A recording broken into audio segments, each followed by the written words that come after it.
আচ্ছা, একটু কল্পনা করেন তো, একটু চিন্তা করেন তো, বিশ্বকাপ খেলার উদ্বোধনী ম্যাচ সম্পর্কে আপনি কতটুকু জানেন? বিশ্বকাপ খেলার যে উদ্বোধনী ম্যাচ অনুষ্ঠিত হতে যাচ্ছে, এই সম্পর্কে আপনার ভান্ডারে কতটুকু আছে?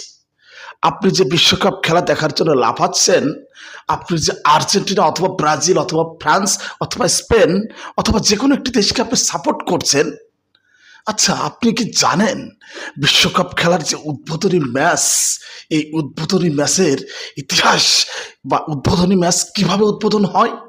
আপনার মনে হয় এটা জানা নেই। যদি আপনি জানেন বিশ্বকাপ খেলার উদ্বোধনী ম্যাচ সম্পর্কে, আমি বিশ্বাস করি আপনি কখনোই ফুটবলের একটি টুর্নামেন্টও মানে একটি খেলাও আপনি দেখতে পারেন না। আপনি দেখতে পারেন না, কারণ এটা আপনার আদর্শের সাথে যায় না, আমি বিশ্বাস করি। হ্যাঁ, আমি আপনাকে একটা তথ্য দিচ্ছি, আপনাকে বুঝতে হবে। আচ্ছা দেখেন, একটু বোঝার চেষ্টা করেন। বিশ্বকাপ ঘিরে যুক্তরাষ্ট্রে যৌনকর্মীদের চাহিদা তুঙ্গে।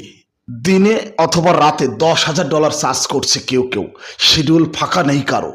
বিশ্বকাপ ঘিরে পতিতাদের রাজত্ব চলছে। আপনি কি বোঝেন আমি আপনাকে কি বলেছি? $10,000 চার্জ করছে কেউ কেউ।